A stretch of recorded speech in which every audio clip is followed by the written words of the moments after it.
Então, Jesus, Paula Carvalho, né? Professor Jesus, é um amigão nosso há muitos anos. Você estava falando que desde aquela época de começo de carreira, né, que a gente trabalhava junto e que você realmente fez uma carreira brilhante, carreira assim, no solo, no sentido de que você trilhou sua carreira, como sempre falei para você, né? Sem apadrinhamentos grandes, quer dizer, você realmente conquistou passo a passo todo o sucesso que você pôde conquistar, chegando no topo, que é a chefia do setor de oncologia do ICESP, que é ligado à Faculdade de Medicina da USP, então é livre docente por lá também. Então, é uma pessoa que realmente é interessante que as pessoas vejam, porque é uma pessoa de referência que vai falar sobre câncer. No caso nosso, a gente pediu para ele falar sobre câncer em jovem, porque está relacionado com a nossa parte de reprodução humana. Mas ouvi-lo falar sobre câncer é uma oportunidade única para muita gente, porque se não fosse dessa forma, teria que ser em consulta com ele ou ir num congresso, né? Mas num bate-papo, como a gente vai fazer agora aqui, realmente é difícil de ter essa possibilidade. E aí, então, Jesus que vai falar sobre câncer. Eu queria que você falasse um pouquinho sobre você, daqui a pouco a gente vai entrar no tópico mesmo. Fala, Jesus. Oi, Jorge. É um prazer estar aqui com você. Nós trabalhamos muito junto há alguns anos atrás, quando estávamos no Hospital das Clínicas. O Jorge é uma das minhas grandes referências na medicina, é a pessoa a quem eu me socorro quando eu preciso saber alguma coisa de reprodução humana.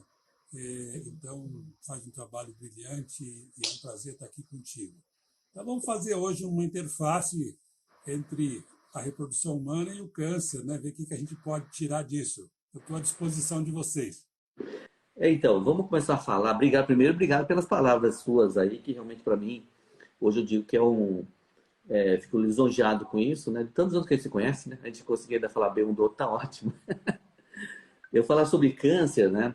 Câncer em jovem, né? Uma coisa que é bem grave. Geralmente, quando a pessoa tem essa notícia, fica triste e fala, geralmente de velho. Não, mas tem em jovem também. E qual que é o mais frequente, né? Que na prática você tem mais observado ou na, no, na medicina baseada em evidência? Qual que é mais grave? O que você poderia falar para começar?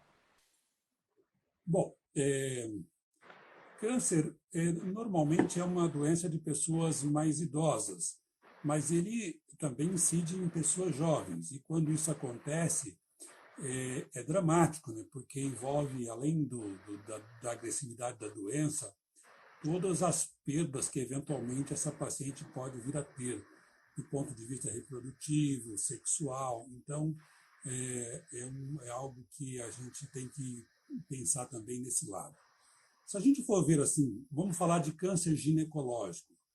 Câncer ginecológico, vamos deixar a mama de fora, né? Mas o câncer de vulva, vagina, colo do útero, ovários, esse é o que a gente classifica como câncer ginecológico. O mais frequente no nosso meio e também nos outros locais é o câncer de colo do útero. Nós temos no Brasil hoje aproximadamente 17 mil casos por ano de câncer do colo do útero, e é o câncer que mais incide em pessoas jovens. A partir dos 25 anos de idade, a gente já começa a ter um contingente de mulheres considerável com câncer do colo do útero, câncer invasivo, câncer às vezes avançado. Num levantamento que nós fizemos no Instituto do Câncer nos últimos 10 anos, nós encontramos mais de 150 pacientes que tinham menos de 35 anos com câncer avançado do colo do útero. Isso é muito sério. Isso é uma doença que precisa ser vista com cuidado, porque tem prevenção, tem tratamentos precoces e, infelizmente, os pacientes ainda chegam em estágios avançados. O câncer de ovário, ele ocorre em todas as idades. É que câncer de ovário não é uma doença, é uma porção de doenças juntas. Então, tem doenças desde em adolescentes até em pessoas idosas. E são doenças diferentes. O carcinoma de ovário, que é o tumor mais agressivo, ele é mais frequente nas mulheres a partir dos 50 anos. Mas nós temos mulheres na faixa dos 30, desejosas de preservar a fertilidade, que às vezes tem câncer de ovário. O câncer do endométrio ou do corpo do útero, até algumas décadas atrás, era o câncer da nossa avó, da nossa bisavó. No fim da vida, ela tinha lá um câncer do corpo do útero. Isso vem mudando muito. Por quê? Porque o perfil dessas mulheres está mudando. O câncer do corpo do útero é mais comum em pessoas que têm poucos filhos ou que não têm filhos, que fazem terapias hormonais, que são obesas. Tudo isso que são fatores que vêm aumentando muito nos nossos dias e contribuem para que aumenta muito o câncer de endométrio, inclusive em mulheres jovens. Então, mas o mais prevalente é de colo. Sim, é o mais prevalente. Nós temos mais ou menos, assim, só para você ter uma ideia de números, nós temos cerca de 17 mil câncer de colo no Brasil por ano, uns 6 a 7 mil de endométrio e de ovário, e câncer de vagina e vulva é bem mais raro. Então, falando nisso, qual que é a razão das mulheres jovens ter câncer? Bom, É difícil porque você falar de vários, né? Oi? Tipo de câncer, né? Uhum. No caso do câncer do colo, ele é relacionado com um agente viral, que é o HPV. Agora todo mundo só fala em vírus, né? Nós temos um vírus aí que já está um bocado de tempo com a gente e causando dano, e que, para o qual, felizmente, tem vacina, que, infelizmente, as pessoas não utilizam da forma que deveria. Mas o câncer do colo é um câncer de mulheres sexualmente ativas, que tem é adquirido sexualmente e que se manifesta ao longo de muitos e muitos anos com lesões precursoras, o que permite que a mulher possa diagnosticar e tratar sem precisar de tratamentos agressivos. O problema é que, como ele não dá sintomas, as mulheres passam anos, 5, 10 anos, sem saber que estão desenvolvendo um câncer. Se elas fizessem exames de rotina, o Papa Nicolau, o exame ginecológico, elas poderiam ter esse diagnóstico. E quando começa a dar sintomas, que em geral é um sangramento, aí a doença, em geral, já está avançada e o tratamento já dificilmente é conservador. Tem a vacina do HPV, né? Quando que qual a idade ideal da menina vacinar para ter menos possibilidade de ter o câncer de colo de útero? Então, veja só, essa questão da vacina, ela é bastante importante porque a OMS, a Organização Mundial de Saúde, o ano passado, lançou um manifesto dizendo que o câncer do colo deveria ou deve ser a doença que tem que ser erradicada no século XXI. Erradicada. Por quê? Porque tem uma vacina bastante eficiente. E tem que ser vacinadas as meninas antes do início da atividade sexual. Esse é o melhor momento. 2 doses é suficiente. Então, começa aos 9 anos, né? E você pode depois vacinar com mulheres com mais idade. Mas esse é o ideal. É quando a menina nem ainda iniciou a atividade sexual, não está pensando nisso, as mães deveriam levá-las para fazer essa vacina, e ela protege mais de 70% dos cânceres.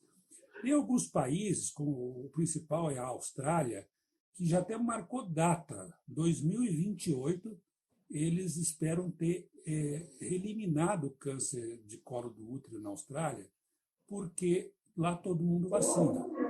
Aqui no Brasil, a vacina foi introduzida e no começo teve uma boa adesão, mas a gente tem alguns problemas. Quando começou, ela era administrada nas escolas, e depois a primeira dose. E a segunda dose se recomendava que os pais, a mãe, levassem a unidade de saúde para fazer. Isso já caiu bem. nós temos uma cobertura aí que não passa de 50%, quando depende dos pais levarem a menina para fazer a segunda dose. Então, você está falando da vacina, né? Porque as pessoas sabem, mas às vezes pensam que a vacina ela só é disponível, sei lá, no particular. Ele tem no serviço público também? E Sim, basta ser duas ou tem que ser três? faz parte do calendário de vacina nessas faixas etárias, né? Uma mulher de 30 anos, se quiser tomar vacina, pode, só que aí ela vai fazer no serviço particular. Agora, as meninas de 9 a 13 anos podem fazer na unidade de saúde. É igualmente eficaz a vacina pública ou privada? É igualmente eficaz? Então, no Brasil, nós temos a vacina que é quadrivalente, que é contra o HPV 6, 11, 16 e 18, que além de pegar os HPVs mais frequentes que causam câncer, tem também os dois HPVs que causam verrugas, que é o 6 e o 11. Então, a menina vai ficar protegida das verrugas e do câncer. Vamos sobrar ainda cerca de uns 20% dos cânceres que são de outros HPVs. Daqui a pouco vai estar chegando a vacina chamada de nonavalente, e que vai ter um leque muito mais amplo, mas isso ainda não está disponibilizado na rede de saúde no nosso país. Mas acho que é uma questão de tempo. Isso que você está falando de câncer, né, tem a ver com estilo de vida, que é a vida sexual mais ativa, e tem algum outro câncer que o estilo de vida seria importante? Olha, eu sempre gosto, nessas conversas de câncer, de falar do câncer de endométrio, que é o câncer do corpo do útero, porque esse está intimamente relacionado com a mudança do estilo de vida da mulher brasileira. Se nós retrocedermos aí na época das nossas avós, o que acontecia? Elas casavam cedo, tinham meia dúzia de filhos e morriam aos 60 e poucos anos. Hoje, você sabe muito bem que você faz reprodução humana, as mulheres chegam próximo dos 40 anos pensando em ter o primeiro filho. E quando muito tem um ou dois. Então, o baixo número de filhos estimula, é um fator para o câncer de endométrio, porque esse endométrio ele não é descamado e não fica protegido pelos hormônios, pela progesterona ou pela gravidez. Enfim, mas um outro fator extremamente importante é a obesidade. Se nós formos ver em 1980, não faz tanto tempo assim, nós tínhamos 18% só da população feminina que era obesa ou tinha sobrepeso. Hoje esse número é de 58%. Nós experimentamos nessas últimas 4 décadas o aumento de 1% ao ano no sobrepeso e na obesidade. E o ano passado saiu um artigo mostrando o aumento do câncer de endométrio em 46 países. E é interessante porque todo mundo está aumentando o câncer de endométrio. O Brasil é o terceiro com o maior aumento. Só perde para o Japão, os seus ancestrais lá, que eram todos magrinhos, agora estão ficando gordos também, e para a África do Sul, onde realmente tem muitos obesos. Então, isso é um fator. Nós somos o terceiro, né, nessa lista de aumento. Então, alguém perguntou se a alimentação interfere. Se opera muito mais câncer de endométrio do que de colo. Alguém perguntou se a alimentação interfere, então a alimentação interfere. Sim, mas não é a qualidade do alimento em si, é a quantidade, né? Qualquer coisa que engorde vai fazer você ter mais câncer de endométrio. Qual que é o mais agressivo dos cânceres? Ele fala, vou comer muita fruta para não ter câncer. Não, muita fruta engorda, a fruta é calórico também. É verdade. As pessoas têm a mania de falar assim que salada não engorda, mas come o tanto que um boi come, aí que acaba engordando. Não, tudo engorda, né? O que nós temos é que ou então gastar, o que cada vez a gente gasta menos, né? Estilo de vida.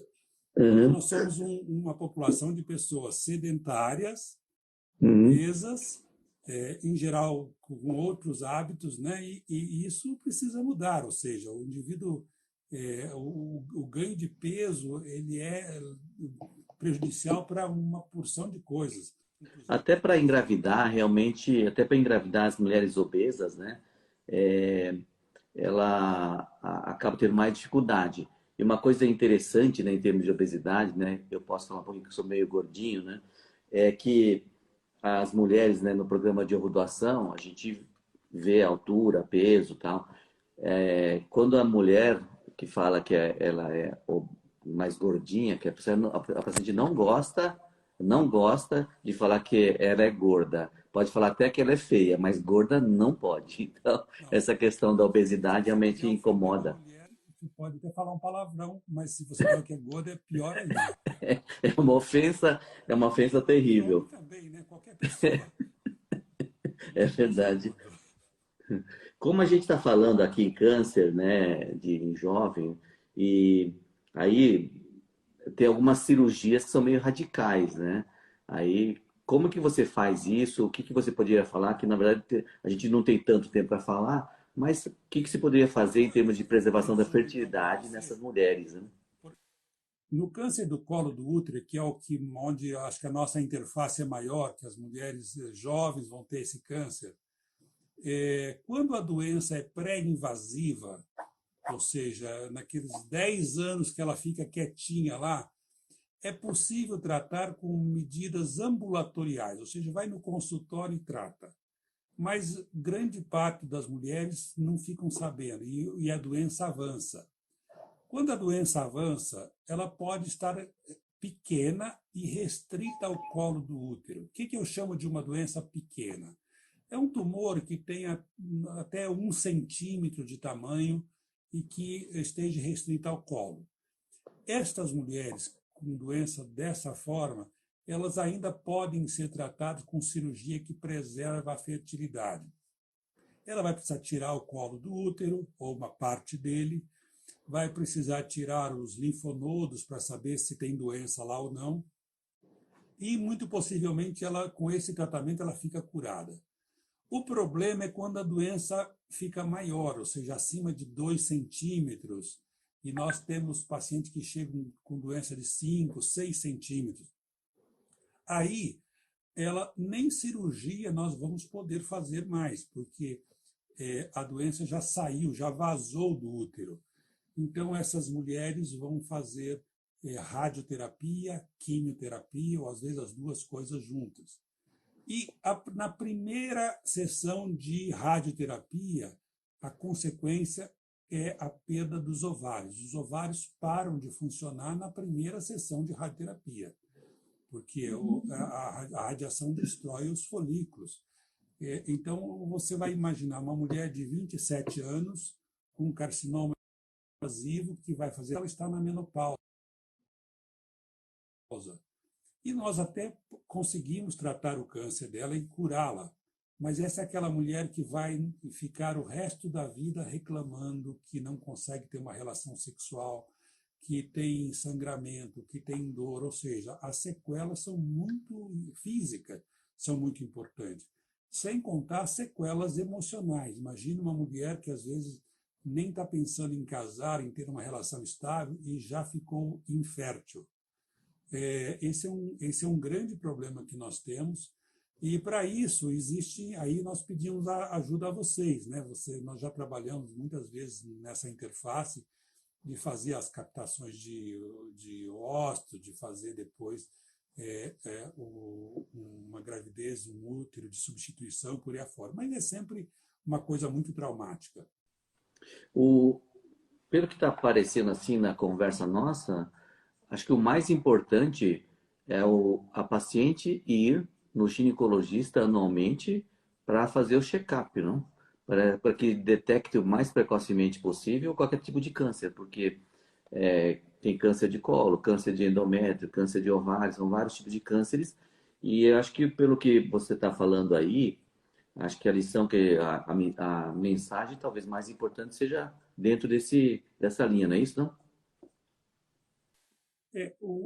A gente precisa colocar nas pessoas essa necessidade de ter um plano de cuidados. E o exame ginecológico, a consulta ginecológica, na sua unidade básica de saúde, no seu médico do bairro, até médico de família faz isso, mas de ir lá e dizer, eu vou fazer o meu check-up para não ter câncer. Veja só, se nós formos somar câncer de mama, câncer de colo do útero, câncer de ovário e câncer de endométrio, nós vamos ter mais ou menos uns 45% a 49% de todos os cânceres que ocorrem na mulher. Ou seja, na área do ginecologista tem quase a metade dos cânceres. Então, não é exagero a mulher, uma vez por ano, pelo menos, ir ao seu médico e dizer assim, vamos fazer o nosso checklist para eu não ter câncer. Não precisa ficar fazendo exames de laboratório sofisticados, precisa um exame ginecológico, precisa um Papa Nicolau e, no tempo certo, alguns outros exames. No Brasil, nós temos os extremos. Nós temos aquelas mulheres que fazem exames demais e temos aquelas que nunca fazem. Quando a gente compara o nosso sistema de saúde com o sistema de saúde de países desenvolvidos, como Inglaterra, Alemanha, Dinamarca, qual é a diferença? Lá, as mulheres fazem menos exames, mas elas fazem exames na hora certa. Por exemplo, as mulheres que fazem exame de Papa Nicolau no Brasil, elas costumam fazer anualmente. Vim fazer meu exame anual. O que nem sempre ela sabe é que se 2 exames dela estavam normais, os últimos 2 exames estavam normais, ela pode fazer o próximo com intervalo entre 2 e 3 anos. Não precisa vir todo ano. Se ela for uma mulher que mora em Londres, ela vai chegar lá, o médico vai dizer, a senhora já fez 2 exames, estavam normais, só vai fazer de novo daqui a 3 anos. Agora, o que nós temos? Lá é um sistema organizado, que aquela que não faz, ela é convocada para fazer.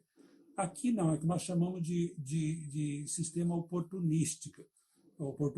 E a mulher vai quando ela quer.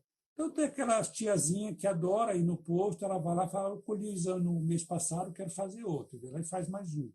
E a amiga dela que fala, eu detesto o médico, não vou fazer, só vai ao médico fazer quando tiver com sangramento. Então, nós precisaríamos arrumar essa questão. Ao mesmo tempo que evitar que novas mulheres desenvolvam câncer. Aí fechar com a vacina. Nós devemos estimular as nossas meninas a fazer vacina. Uhum. Eu acho que isso que você falou é importante. Eu acho talvez um esclarecimento para o público de maneira geral, né? Que nenhuma agora falou que faz cada 6 meses, né? E talvez ela faça demais, outra que faz de menos. Acho que esclarecimento da população, quanto mais esclarecida a população, menos casos graves a gente vai ter. Acho que isso é importante. Uma coisa que você falou, que eu achei interessante, né? De que hoje em dia, né? A gente consegue gravidez até com mulher com 50 anos de idade. Até uma perguntou, 53 anos pode? 53 anos pode, desde que a obstetra dela aceite fazer o pré-natal e desde que ela concorde e saiba dos riscos de uma gravidez tardia. E, assim, se ambos concordarem, a gente, como clínica, como médico da reprodução humana, a gente faz desde que tenha essa anuência de ambas as partes. Agora, dentro disso, eu queria perguntar assim, qual a porcentagem de mulheres até 50 anos que poderia ser beneficiada com algum tratamento oncológico e ainda que pudesse engravidar? Quer dizer, o câncer antes de 50 anos, quantas mulheres tem, mais ou menos, em todos os tipos de câncer ginecológico, que estaria com menos de 50 anos de idade, que seria uma idade que ainda seria possível da mulher engravidar? Entendeu? Eu não sei, Jorge, qual que é o limite de idade que você recomenda que se interrompa qualquer tentativa.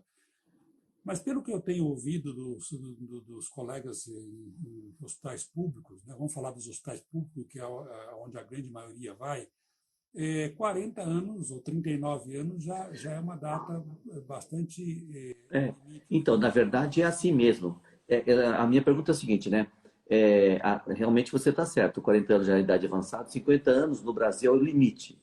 Limite de quem queira engravidar, que não precisa de nem, assim, basta ter uma boa saúde, dá para fazer. Mas a gente, como clínica de reprodução humana, a gente não pode barrar aos 50 anos de idade, né? A gente recomenda que não é uma boa idade, mas a gente não pode, porque teve até uma norma do conselho uns anos atrás que falou 50 anos não pode, mais do que 50 anos está proibido. Aí teve uma revolta, vamos dizer assim, e aí revogou-se essa norma. Agora pode, até 50 anos de idade. Mas minha pergunta é assim, tem muita mulher que é jovem, menos de 40 anos de idade, então, que tem até 50 anos que tem câncer, qual que será a porcentagem de casos de mulheres com menos de 50 anos que poderia ter câncer Então, ginecológico? no nosso caso, a gente vê essa questão pelo lado do oncologista, do câncer. Então, evidentemente que não vamos recomendar que uma paciente de 45 anos vá procurar um serviço de reprodução humana. Mas se É, ela for, é uma questão dela com o médico dela que vai decidir. Agora, em relação à doença, nós temos situações que permitem e tem situações que nós contraindicamos formalmente. Por exemplo, no câncer do colo, que é o mais comum, uma paciente que tenha um tumor de 1 centímetro ou até 2 centímetros, já no limite, ela tem que fazer uma cirurgia conservadora, que tira só o colo ou uma parte do colo e preserva o resto. Toda vez que nós fazemos uma cirurgia menor, nós temos que aumentar a precisão do nosso diagnóstico. Então, ela precisa fazer imagens muito fidedignas, precisa ter uma patologia muito fidedigna e uma cirurgia muito precisa. Eu costumo dizer para as nossas pacientes, quanto mais estreita for a ponte, mais cuidado você tem que dar nos passos, senão você cai. Então, cirurgias conservadoras implica em uma pesquisa muito precisa no diagnóstico. E a grande maioria das vezes, pacientes que chegam, eu quero fazer uma cirurgia conservadora, a hora que você vai investigar a extensão da doença, os linfonodos, tudo isso, você vai perceber que ela não é uma boa candidata e ela vai ter uma recorrência. Então, fazendo essa triagem é o ponto fundamental. Uma outra então, questão importante, aí não é mais no câncer do colo, mas no câncer de endométrio, mulheres que têm câncer muito jovens podem ter uma síndrome genética, um câncer hereditário. Isso é comum no câncer de ovário, é comum no câncer de mama e é comum no câncer de endométrio. O câncer de endométrio, só para você ter uma ideia, ele é um câncer de mulher entre 62 e 63 anos. É nessa faixa que é o pico. Quando você tem uma mulher de 25, 26 anos com câncer de endométrio, alguma coisa está errada. E um número enorme dessas mulheres, elas têm mutações genéticas que condiciona aquele câncer. Então, não é só o câncer de endométrio. Ela é de risco para câncer de ovário, para câncer de cólon, para câncer de pâncreas, uma série de outros cânceres. E nessa hora você tem que colocar para ela a vantagem ou não dela tentar uma cirurgia conservadora para ter um filho. E até porque ela vai passar esse gene para a sua prole. É uma questão muito complexa, envolve N variáveis aí que tem que ser consideradas, mas são coisas que a gente tem que pensar. E isso a gente vai ver na história familiar. Quando a gente conversa com essa mulher a primeira vez, um dos itens que a gente precisa explorar muito é perguntar qual é a história familiar dela, quem teve câncer, com que idade, qual foi o tipo de câncer que ela teve e por aí afora. Então, isso é importante. Câncer de ovário, só para você ter uma ideia, hoje, metade dos cânceres de ovário, dos carcinomas serosos de alto grau, que é o mais frequente, também o mais agressivo, ele é um câncer, em metade deles tem alguma anomalia genética, ou uma mutação, ou um defeito no funcionamento daquele gene. E esses conhecimentos são muito novos. Hoje, a cada dia que passa, nós temos mais meios de detectar essas anomalias e fazer o aconselhamento familiar e, eventualmente, até fazer cirurgias preventivas, né? Existe famílias de câncer de ovário que se recomenda tirar os ovários antes dos 35 anos, ou seja, em torno dos 35 anos. Isso ficou muito evidente quando uma atriz famosa aí era mutada, tinha uma história familiar de câncer, e ela tirou mama, tirou os ovários aos 37 anos, né, para choque de todo mundo. Mas essas coisas todas precisam ser discutidas com o seu ginecologista. Então, deixa eu ver, a gente está chegando no horário de terminar, deixa eu dar uma resumida. Eu acho que, pelo que achei uma mensagem importante, algumas mensagens importantes, acho que é isso, né? Primeiro, você ir no seu ginecologista para fazer o exame, nem de mais nem de menos. Seguir a orientação do ginecologista. Essa é uma coisa. Outra, que há a possibilidade de diagnóstico precoce, e com isso, diagnóstico precoce, dá a fazer um tratamento menos invasivo, mais conservador. E se você tiver o sonho de ter um filho, que na verdade, se a paciente é jovem, talvez tenha essa vontade, que há cirurgias que podem preservar a fertilidade e também dá para preservar a fertilidade utilizando os recursos da reprodução humana assistida. E também dá para fazer cirurgia, que você falou agora, preventiva, de cirurgias depois do aconselhamento genético, você fazer alguma cirurgia que pode ser mais preventiva, no sentido de você não ter essa doença no futuro. E também, se você teve uma doença, um câncer de fato, na verdade não é o fim do mundo, há a possibilidade de você, se você estiver pensando em ter filho, há uma possibilidade de você ainda conseguir ter esse filho, basta ter uma conduta precisa em relação a esse tipo de câncer. Não sei se eu falei tudo em relação ao resumo, mas você poderia dar suas considerações finais do que você acha que poderia servir como orientação para quem está nos assistindo. Sim, lógico. Isso já é antigo. Quanto mais precoce você fizer o diagnóstico, melhor é o tratamento. Nós temos que hoje pensar a paciente com câncer de uma maneira holística. Ela é uma mulher que tem uma doença grave, mas que também tem que manter toda a qualidade de vida dela, ter filhos, ter uma vida sexual, uma série de coisas que nós temos que tentar preservar. Algo que eu recomendo para as minhas pacientes, e isso acho que vale para todos, deve ser parecido. Hoje as pacientes falam assim, liga no consultório, fala, me manda a lista dos exames que eu quero fazer os exames, depois eu vou na consulta. É o contrário. O melhor, que aí é onde é a minha recomendação, quando você for ao seu médico, diga para ele assim, eu tenho tantos anos e qual é o plano de cuidados que você sugere que eu tenha? O médico vai fazer um plano, vai ver se ela tirar uma história, vai saber se ela é de risco para câncer de ovário, câncer de mama, câncer de colo, se ela tomou vacina, ou seja, a partir desse levantamento, aí se traça um plano de cuidados. Olha, está na hora de você fazer um Papa Nicolau, está na hora de você fazer esse ou aquele outro exame. E não quando a paciente pressiona o médico, eu quero fazer todos os exames para ver se está tudo bem. Fazer todos os exames não quer dizer nada, porque às vezes você está pedindo os exames que ela não precisa e está deixando de fazer justamente o que ela precisa. Todo o plano de cuidados, é assim que eu chamo, ele é baseado naquela paciente, nos seus fatores de risco, no seu estilo de vida, na sua história familiar e nos antecedentes que ela teve. É como construir, fazer uma casa. Você não fala assim, me faz um quarto, me faz uma sala, me faz um banheiro. Você contrata um arquiteto e fala assim, me projeta uma casa que eu quero me sentir bem aqui dentro, não é assim? Então, o plano de cuidados é um plano para a vida toda. A mulher tem essa facilidade, ela tem o médico dela, diferente de nós homens que só vamos quando quebra, quando dói, né? A gente vai sempre na hora do pior. Mas a mulher tem, o ginecologista deve ser o médico da mulher. E colocar tudo isso num plano.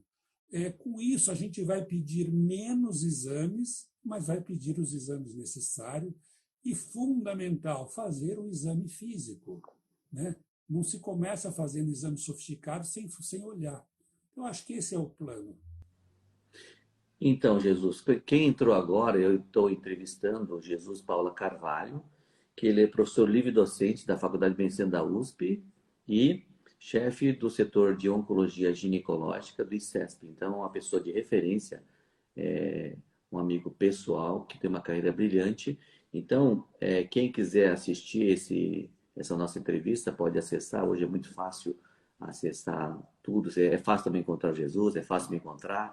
Então, eu acho que foi um privilégio tê-lo aqui e de falar de coisas super importantes e de saber qual que é a opinião de alguém que está no topo da carreira acadêmica em termos de especialidade.